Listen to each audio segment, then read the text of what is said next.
Zephyr had studied humans for 3 cycles now, carefully observing their behavioral patterns from the safety of the research station orbiting their blue world. As a xenobiologist for the Galactic Council, she prided herself on understanding species quickly. Humans, however, remained puzzling. They were soft creatures, lacking the natural armor of her own Catherian people. No claws, no venomous glands, no electromagnetic pulse capabilities like the Zephyrians. Their technology was primitive compared to most spacefaring species, yet somehow they had achieved faster-than-light travel and were requesting membership in the Galactic Council. "Fascinating specimens," she murmured into her recorder, watching the feeds from various human settlements. "They appear to be a peaceful species. Conflicts are rare and usually resolved through what they call negotiation and diplomacy. Their military forces seem primarily ceremonial."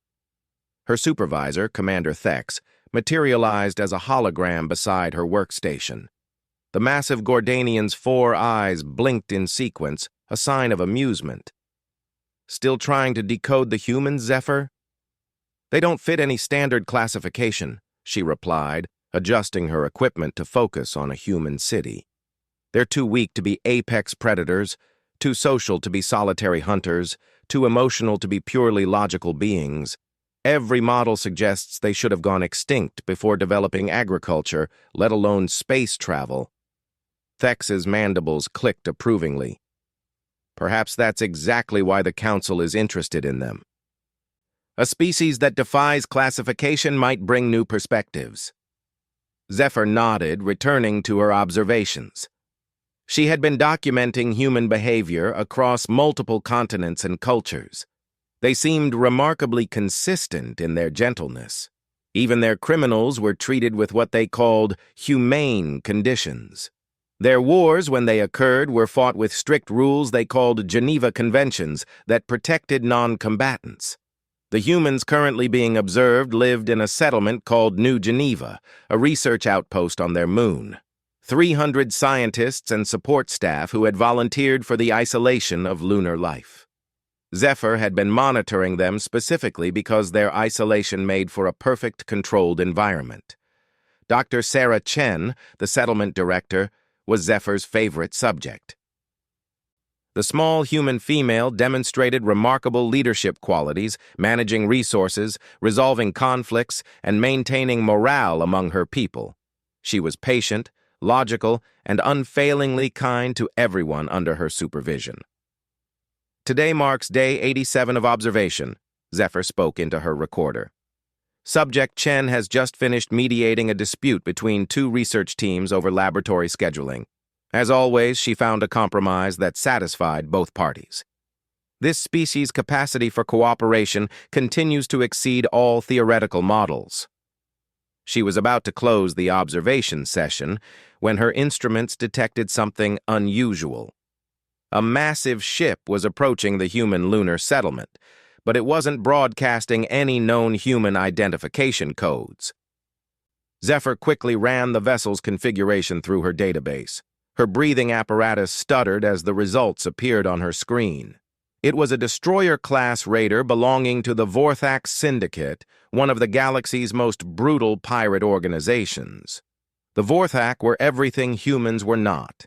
Standing 3 meters tall with natural armor plating and razor-sharp claws, they had built their reputation on violence and intimidation. They raided isolated settlements for slaves, resources, and sport. The ship approaching New Geneva was large enough to carry at least 200 raiders. Zephyr immediately tried to contact the human settlement, but their communication systems were being jammed. She watched helplessly as the Vorthak ship landed in the settlement's main docking bay. Through her surveillance equipment, she observed armored Vorthak pouring from their vessel. They moved with practiced efficiency, herding the humans into the settlement's main chamber. The humans offered no resistance, many of them looking confused and frightened. The Vorthak leader, identified by his elaborate armor markings as Warlord Kazek, stepped forward to address the captured humans. Even through the translation software, his voice carried an unmistakable tone of cruel amusement. "Weak little creatures," Kazakh announced to the assembled humans. "Your species has caught the attention of certain parties. Some of you will be sold as exotic slaves. Others will serve in our labor camps. A few might even survive the experience." The humans huddled together, but there was no panic, no screaming. They maintained their composure even in the face of certain doom. Dr. Chen stepped forward, her small frame dwarfed by the massive Vorthak warriors. "I'm Dr. Sarah Chen, director of this facility," she said calmly. "These are civilian researchers. They pose no threat to you. If you need supplies or assistance, we can discuss terms." Kazakh's laughter was like grinding metal. "Terms? You misunderstand your situation, little creature. You are cargo now, nothing more." Zephyr found herself leaning forward, horrified by what she was witnessing, but unable to look away. This was exactly the kind of scenario her behavioral models predicted would reveal a species' true nature. Under extreme threat, beings showed who they really were beneath their civilized facades. The Vorthak began separating the humans into groups, adults in one area, the few children present in another. They worked with casual brutality, shoving and striking anyone who moved too slowly. Still, the humans remained calm. Some whispered quiet words of comfort to each other, others simply stood in silent dignity. "Remarkable," Zephyr breathed. Even faced with enslavement or death, they maintained their composure and concern for each other. One of the Vorthak raiders was going through the settlement's computer systems, downloading research data and technical specifications. Another group was cataloging supplies and equipment. They moved like a well-practiced unit that had done this many times before. Kazakh approached Dr. Chen again. "Your research data will bring good prices, especially the gravitational studies. Our clients pay well for such information." "Those studies were meant to help develop better asteroid mining techniques," Chen replied. "To reduce resource scarcity across the galaxy." "How noble," Kazakh sneered. "Your altruism will be remembered in the slave markets of Cathara Prime." Zephyr watched as the Vorthak continued their systematic plundering. By her calculations, they would be done within another hour. Then they would load their human cargo and disappear into the void, leaving no trace of their crime. The isolation that made New Geneva perfect for Zephyr's research made it equally perfect for piracy. She found herself unexpectedly affected by the humans' plight. In all her years of studying various species, she had never seen such dignity in the face of hopelessness. These creatures were about to be enslaved or killed, yet they continued to show concern for each other's welfare. Dr. Chen was moving among her people, offering quiet words of encouragement. A human engineer named Marcus was comforting a young intern who had begun crying silently. An elderly physicist named Dr. Okafor was helping organize the others to comply with Vorthak demands without unnecessary provocation. "This species continues to fascinate," Zephyr murmured into her recorder. "Even under extreme duress, they maintain social cohesion and mutual care. It's almost as if their compassion is stronger than their survival instinct." Then something changed. One of the Vorthak raiders had separated a small human child from the group, little Emma Walsh, the 8-year-old daughter of 2 researchers. The raider was dragging her toward a separate area where several other young humans were being held. Emma was crying now, reaching for her parents, but the Vorthak showed no concern. If anything, the child's distress seemed to amuse them. Kazakh watched with evident satisfaction as families were torn apart. Dr. Chen stepped forward. "Please, she's just a child. Let her stay with her parents." Kazakh backhanded Chen casually, sending her sprawling to the floor. "Breeding pairs and offspring are kept separate. It prevents organized resistance." Zephyr watched Chen pick herself up from the floor, blood trickling from her split lip. The small human woman looked at little Emma, now screaming for her parents, and something in her expression changed. It was subtle at first. Chen's posture straightened. Her hands, which had been open and non-threatening, slowly closed into fists. When she looked at Kazek again, there was something new in her eyes, something that made Zephyr's skin crawl with unexpected dread. "Give me back the child," Chen said quietly. Kazek laughed. "Or what, little creature? Will you bite me with those small teeth?" Chen's voice dropped to a whisper that somehow carried across the entire chamber. "I asked you nicely. Give me back the child." The temperature in the room seemed to drop several degrees. Even the other humans were looking at their director with expressions Zephyr couldn't quite interpret. Fear, recognition, anticipation. Kazek raised his clawed hand to strike Chen again, but she moved. Zephyr's recording equipment barely caught the motion. One moment Chen was standing passively 3 meters away. The next she was inside Kazek's reach. Her small human hand closed around his wrist with impossible strength. Kazek's scream of pain and shock cut through the chamber like a blade. The massive Vorthak warlord, who had dominated the room with his presence moments before, was now on his knees, his armored wrist crushed in Dr. Chen's impossibly strong grip. Zephyr stared at her instruments in disbelief. The readings had to be wrong. According to her sensors, the small human woman was exerting over 800 kilograms of pressure with just her fingers. That was impossible. Humans were weak, fragile creatures with limited physical capabilities. "I asked you politely," Chen said, her voice still that eerily quiet whisper. "Now I'm going to ask you one more time. Release the children." The other Vorthak raiders raised their weapons, energy rifles charging with threatening whines. There were 47 armed pirates facing 300 unarmed humans. The outcome should have been predetermined. Chen slowly turned her head to look at the armed raiders. And Zephyr felt her own breathing stop. The human woman's eyes had changed. Where there had once been warm brown irises, there was now something else. Something cold and calculating and utterly merciless. "Marcus," Chen said without looking away from the weapons pointed at her, "how long since our last physical conditioning assessment?" The engineer named Marcus straightened up, and Zephyr noticed that his posture had shifted as well. Gone was the gentle, scholarly demeanor. His voice, when he answered, carried the crisp tone of a military report. 14 months, Director.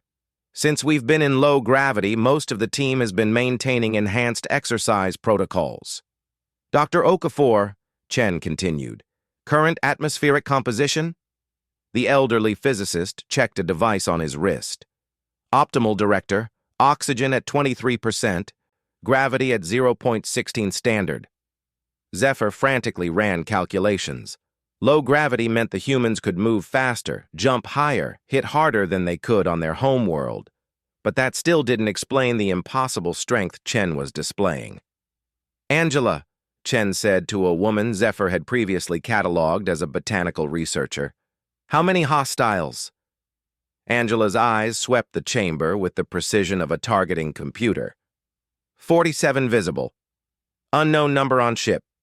Standard Vorthak raider configuration suggests crew of 180 to 220 total. These were supposed to be civilian scientists. How were they conducting tactical assessments with military precision?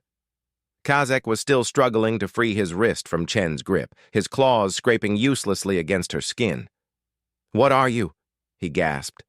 Chen smiled, and Zephyr felt a chill that reached her very core. It wasn't a human smile anymore. It was the expression a predator wore when it finally stopped pretending to be prey. "We're researchers," Chen said simply. "We study things, learn about them, understand how they work." Her grip tightened, and more bones cracked. "Then we figure out how to break them." The humans began to move, not running or panicking, but spreading out through the chamber with smooth, coordinated precision. Zephyr watched in growing horror as the gentle scientists transformed before her eyes. Marcus approached one of the Vorthak raiders from behind, moving with impossible silence for such a large man. The raider was focused on the standoff between Chen and Kazek, unaware of the human closing in. Marcus reached up casually and placed his hand on the back of the Vorthak's neck. The armored pirate collapsed instantly. "Cervical nerve cluster," Marcus explained to a young intern who was watching with wide eyes. 15 kilograms of pressure applied correctly will disrupt the nervous system of most humanoid species. The armor doesn't protect soft tissue at joint connections. Dr. Okafor was explaining something to another group of humans, his voice carrying the patient tone of a professor giving a lecture. Vorthak metabolism requires higher oxygen intake than human standard. Their aggression comes partly from oxygen debt. Restrict breathing, and they become sluggish and disoriented. The Vorthak raiders were beginning to realize something was wrong. Their weapons swiveled toward the humans who were no longer cowering in the center of the chamber. Energy bolts began firing, but the humans weren't where they had been a moment before. Zephyr watched in amazement as the humans moved through the chamber like flowing water. They ducked and weaved between energy blasts with supernatural grace, using the settlement's equipment and furniture as cover and weapons. A woman she had cataloged as a linguist picked up a heavy research console and threw it 15 meters with enough force to knock down 3 Vorthak raiders. "Impossible," Zephyr breathed. "The mass of that console is over 300 kilograms. No human should be able to—" Her instruments chimed with an urgent alert. Deep scans of the humans were revealing something that shouldn't exist. Their bone density was 40% higher than normal human baseline. Their muscle fiber composition showed enhancement beyond natural genetic variation. Their nervous system response times were operating at nearly superhuman levels. Angela, the botanist, had somehow acquired a Vorthak energy rifle and was using it with lethal efficiency. But she wasn't just shooting randomly. Each shot was precisely placed to disable rather than kill, targeting armor joint connections and weapon power cells. "Minimal collateral damage," she called out to the others. "We need intact equipment for intelligence gathering." The young intern named David was helping to coordinate the children's safety, but Zephyr noticed that even he moved with unusual awareness and precision. When a Vorthak raider tried to grab little Emma again, David intercepted the alien warrior. The impact sent the massive Vorthak flying across the chamber to crash into a wall. Within 3 minutes, the tide of the battle had completely reversed. The Vorthak raiders, who had entered the chamber as confident predators, were now being systematically dismantled by prey that had revealed itself to be something else entirely. Kazek was still trapped in Chen's grip, watching his warriors fall with growing disbelief. "This is impossible," he snarled. "Humans are weak, fragile. We studied your species before coming here." Chen's smile grew wider. "Yes, you studied us. You watched our cities, our settlements, our daily lives. You saw us being peaceful and gentle and concluded we were harmless." She leaned closer, her whisper carrying absolute menace. "But you only saw what we wanted you to see." The last of the armed raiders fell, taken down by a coordinated assault from 6 humans working in perfect synchronization. The chamber fell silent except for the groaning of wounded Vorthak and the quiet sobbing of little Emma, who was now safely in her mother's arms. Dr. Okafor walked over to one of the fallen raiders and began examining his equipment with scientific curiosity. "Interesting plasma rifle configuration," he mused. "The power coupling is inefficient, but the targeting system shows some clever innovations." Marcus was zip-tying the hands of unconscious Vorthak with the casual efficiency of someone who had done this many times before. 43 secured in the chamber," he reported. "Angela and David are sweeping for stragglers." Chen finally released Kazek's wrist, letting the warlord fall to the floor, clutching his mangled limb. "Now," she said pleasantly, her voice returning to its previous gentle tone. "Let's discuss those terms I mentioned earlier." Zephyr stared at her instruments in complete bewilderment. Every reading she had taken over 3 cycles of observation was being turned upside down. These creatures weren't the peaceful, weak beings she had documented. They were something far more dangerous. But the most disturbing thing was how quickly they had switched between personas. One moment they were terrified civilians, the next they were efficient combat specialists, and now they were returning to their roles as polite researchers. Dr. Chen was even helping Kazek sit up against a wall, checking his injuries with apparent medical concern. "You'll need medical attention," she told him kindly. "That wrist will require surgical reconstruction. We have excellent medical facilities here." Kazek stared at her with a mixture of pain and terror. "What are you?" "I already told you," Chen replied. "We're researchers. Dr. Marcus Chen, xenobiology specialist. Dr. Angela Rodriguez, botanical genetics. Dr. Samuel Okafor, theoretical physics." She gestured to the others moving around the chamber. "All of us have doctorates in our respective fields. But the combat training, the enhanced strength..." Chen sat down beside him, her manner as gentle as if she were talking to a frightened child. "Earth has something called mandatory service. Everyone serves 2 years in our planetary defense forces before pursuing civilian careers. We learn things. Skills that don't go away just because we put on lab coats." She paused, looking thoughtful. "And the physical enhancements, well, those are fairly standard for anyone working in space. Bone density treatments, muscle fiber optimization, neural response boosters. You can't maintain healthy humans in low-gravity environments without them." Zephyr felt her understanding of reality crumbling. These weren't separate human subspecies, warriors and civilians. They were all the same people, trained in both scholarship and warfare, enhanced for survival in hostile environments, capable of switching between roles as circumstances required. Angela approached, carrying a datapad.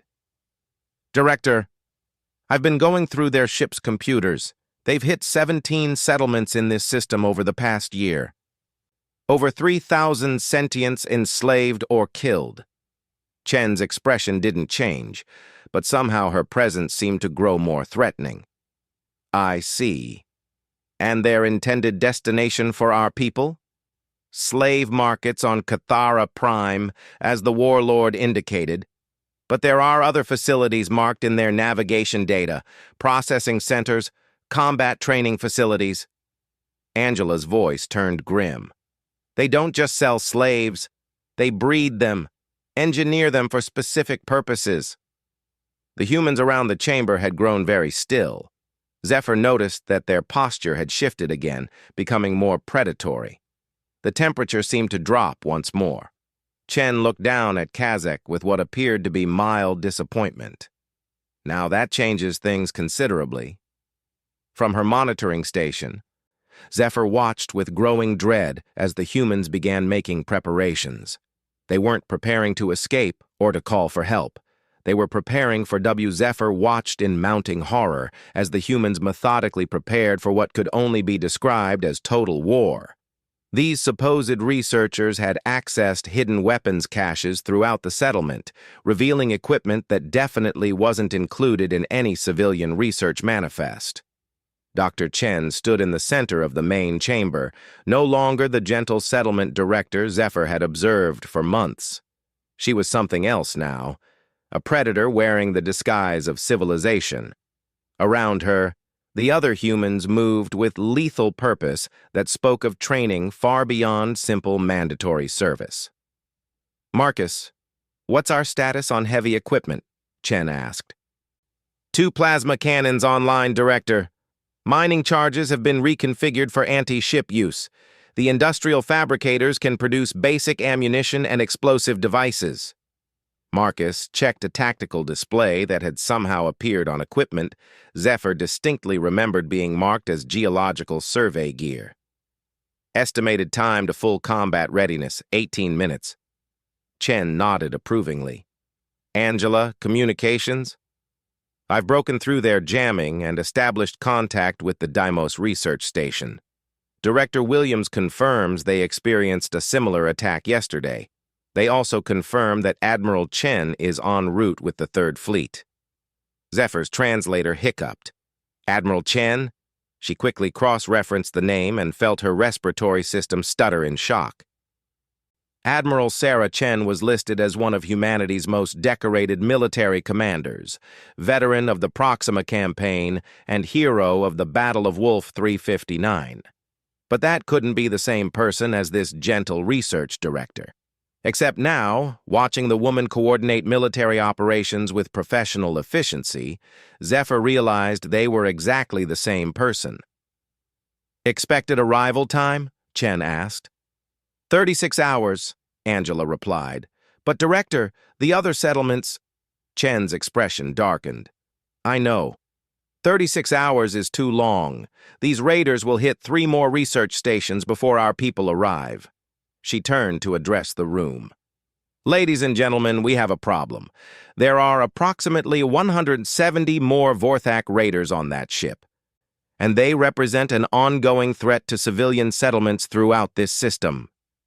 Dr. Okafor looked up from where he was examining captured Vorthak equipment.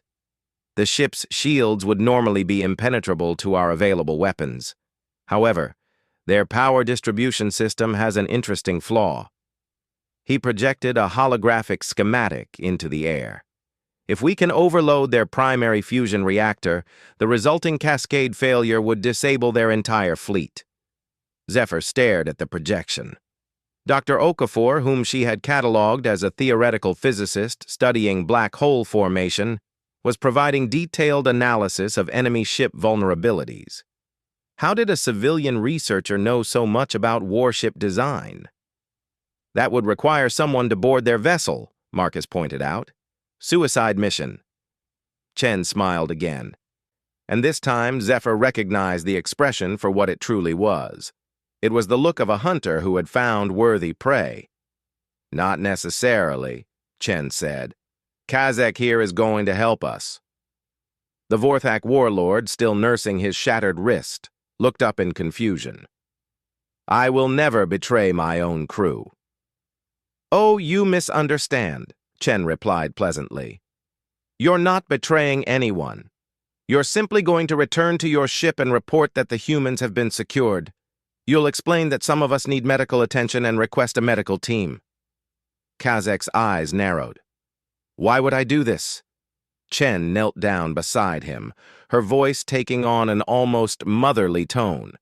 "Because, Kazek, you've spent your entire life believing that violence makes you strong, that fear makes you powerful. But you've just learned something important about humans." She gestured to the chamber around them, where humans were calmly preparing weapons while tending to the few minor injuries they had sustained. Little Emma was helping her mother catalog captured equipment, showing no signs of trauma from her earlier terror. "We don't fear you," Chen continued. "We never feared you. We simply chose not to hurt you until you made it necessary. And now that you've made it necessary, you're going to discover exactly what 300 enhanced humans with advanced degrees in applied sciences can accomplish when we stop being polite." Zephyr found herself leaning forward despite her horror. Chen's tone was so reasonable, so calm, that it took a moment for the implications to sink in. The humans hadn't been helpless victims. They had been allowing themselves to be captured. Kazek seemed to realize this as well. "You could have fought us from the beginning." "Of course we could have," Chen agreed. "But then, we wouldn't have learned about your slaving operations, your base locations, or your command structure. We wouldn't have discovered that you've been hitting civilian settlements for over a year. Knowledge is power, Kazek, and we're very good at gathering knowledge." She stood up, brushing dust from her research uniform. "David, please escort Mr. Kazek back to his ship. Help him explain to his crew that everything is proceeding according to plan." Young David, who couldn't have been more than 25 years old, helped the massive Vorthak warlord to his feet with casual strength. "Come along, sir." Try not to do anything that would require me to hurt you further." As they left, Zephyr heard David speaking to Kazek in fluent Vorthak, explaining exactly what would happen if the warlord deviated from the plan. The conversation was polite, professional, and absolutely terrifying in its implications. 30 minutes later, Zephyr watched through her instruments as a Vorthak medical team descended from their ship toward the human settlement. They were walking into a trap so sophisticated that even Zephyr, with all her monitoring equipment, barely understood how it was being orchestrated. The humans had somehow reconfigured their entire settlement into a weapons platform. Research equipment that she had thought was for studying lunar geology turned out to have secondary military applications. Environmental systems became chemical weapon dispensers, communication arrays became jamming devices and tactical networks. Most disturbing of all was how naturally the humans transitioned between their roles. Dr. Rodriguez was simultaneously analyzing Vorthak biochemistry to develop more effective crowd control agents and helping little Emma with a botany project. Dr. Okafor was calculating orbital mechanics for a kinetic bombardment while teaching basic physics to the settlement's teenagers. The Vorthak medical team entered the settlement's medical bay, where they found several humans apparently unconscious and wounded. As they began their examination, Zephyr detected gas being released through the ventilation system. Within seconds, the entire medical team collapsed. "Neural inhibitor gas," Dr. Chen explained cheerfully to the hidden cameras as her people secured the unconscious raiders. "My own formulation, based on Vorthak respiratory physiology. They'll wake up in about 6 hours with mild headaches and no permanent damage." That was when Zephyr truly began to understand. These weren't researchers who happened to have military training. They were soldiers who happened to have advanced degrees. Every one of them was a weapon disguised as a scholar. Over the next 2 hours, small groups of Vorthak continued to be lured into the settlement and quietly captured. Each time, the humans used different methods. Electromagnetic pulse devices that looked like sensor equipment, gravity manipulation fields that appeared to be mining tools, even acoustic weapons disguised as communication arrays. "How many enhanced humans are there in your species?" Zephyr whispered to her recorder, though she wasn't sure she wanted to know the answer. As if hearing her question, Dr. Chen looked directly at one of the hidden monitoring devices. "Zephyr of the Catherians, I know you're monitoring us. Would you like to open a communication channel? I think it's time we had a proper conversation." Zephyr's breathing apparatus froze. The humans had known about her surveillance all along. For 3 cycles, she had thought she was conducting secret observations, but they had been aware of her presence the entire time. With trembling manipulator arms, she opened a communication link. "Dr. Chen, how did you know?" Chen's smile was warm and genuine. "Your monitoring techniques are excellent, but you made one small mistake. You assumed we were primitive. Our technology is actually quite advanced. We simply chose not to reveal its full capabilities during your assessment period." "Assessment period?" Zephyr felt her understanding cracking even further. "Of course. You didn't think the Galactic Council would evaluate a species for membership without that species being aware of the evaluation, did you? We've been putting on our best behavior for your benefit." Chen gestured around the settlement. "Though recent events have required us to drop the facade somewhat." Zephyr stared at the transmission in growing disbelief. "You mean your peaceful behavior was performance?" "Not entirely," Chen replied thoughtfully. "We genuinely prefer peaceful solutions, but peace is only possible when all parties choose it willingly. When someone decides to enslave our children..." Her expression grew cold again. "Well, then we remind them why peaceful coexistence is the preferable option." Through her instruments, Zephyr watched as the last of the Vorthak ship crew was quietly eliminated. Not killed, the humans had been remarkably restrained in their use of lethal force, but systematically captured and neutralized. A ship with 200 heavily armed raiders had been completely conquered by 300 researchers using improvised equipment. "Dr. Chen," Zephyr managed, "what is humanity really?" Chen considered the question seriously. "We're what happens when an apex predator species develops intelligence, empathy, and advanced technology, then chooses to be civilized. We're capable of extraordinary violence, but we prefer extraordinary kindness. We can destroy entire ecosystems, but we'd rather build gardens. We can wage war across multiple star systems, but we'd prefer to conduct research and exploration." She paused, looking directly at the camera. "The key word there, Zephyr, is choose. We choose to be peaceful. We choose to be kind. We choose to follow laws and treaties and diplomatic protocols. But choice implies alternatives, and our alternatives are extensive." Around the chamber, humans were already beginning to restore the settlement to its previous appearance. Equipment was being reconfigured back to research purposes. Medical teams were treating both human and Vorthak injuries with equal care. Children were returning to their educational activities as if nothing unusual had happened.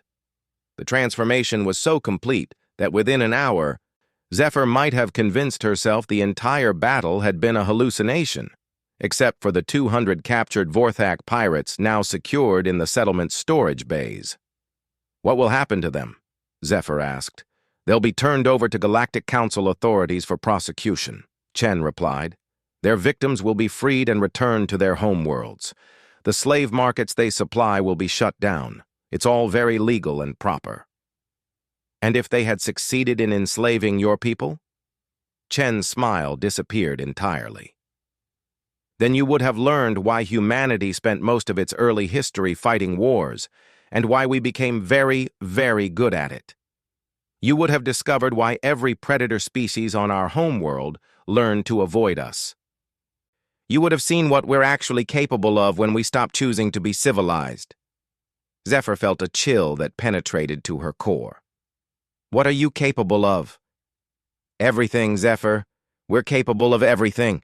We can create or destroy, nurture or devastate, build civilizations or reduce them to ash.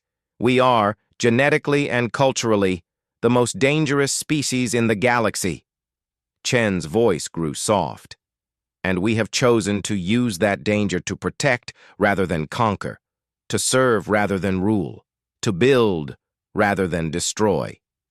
She looked around the settlement, where humans were quietly returning to their research projects. "That's what we want the Galactic Council to understand about us. We're not weak, we're not primitive, we're not helpless. We're the species that could conquer the galaxy if we wanted to, but we'd rather study it instead." Zephyr's entire worldview was collapsing. Every assumption she had made about humanity was wrong. They weren't emerging primitives seeking guidance. They were apex predators offering to be allies instead of conquerors. "Your application for council membership," she whispered. "It wasn't a request for protection or guidance." "No," Chen agreed. "It was an offer of partnership. We're hoping to find other species who share our preference for civilization over conquest. We have so much to learn from each other and so much to build together." Through her instruments, Zephyr detected the approach of human warships. The Third Fleet was arriving ahead of schedule, massive vessels that dwarfed anything in the Galactic Council's combined navies. They moved with predatory grace through space, their weapon systems powered down in a gesture of peaceful intent. Admiral Sarah Chen's voice crackled over the communication channel, speaking to her identical twin. "Director, status report. All hostiles neutralized, minimal casualties. Intelligence gathered on the Vorthak slaving network, ready for fleet operations against remaining targets." "Understood. We'll handle the cleanup. Council representatives are requesting a meeting to discuss the incident." Dr. Chen smiled at Zephyr's camera. "Tell them we'll be happy to meet. And Zephyr, thank you for your months of observation. Your reports will help the Council understand what they're considering when they vote on our membership." The communication ended, leaving Zephyr alone with her instruments and her shattered understanding of the universe. She had spent 3 cycles documenting a species she thought she understood, only to discover that every observation had been carefully managed. The gentle researchers were elite soldiers. The primitive technology was advanced beyond council standards. The peaceful behavior was a choice that could be revoked at any time. Most terrifying of all was the realization that humanity had been holding back during the entire evaluation period. What she had witnessed today, the casual dismantling of a superior force, the seamless transition between civilian and military operations, the terrifying competence with which they had handled every aspect of the crisis, this was them being restrained. Zephyr began composing her final report to the Galactic Council. Knowing that her words would influence one of the most important decisions in galactic history. How did you explain to a collection of civilized species that they were being asked to welcome apex predators into their community? But as she watched the human settlement return to normal, as she observed children playing while their parents quietly processed intelligence from captured enemies, she began to understand something else. These weren't monsters pretending to be civilized. They were civilized beings who had once been monsters and had chosen to become something better. The question wasn't whether humanity was dangerous. The question was whether the galaxy was ready to accept protection from protectors who could destroy everything they loved, but chose instead to nurture it. Her recommendation, she realized, would shape the future of both humanity and the Galactic Council. And for the first time in her career, Zephyr wasn't sure what that recommendation should be. The sound of breaking bone echoed through the chamber.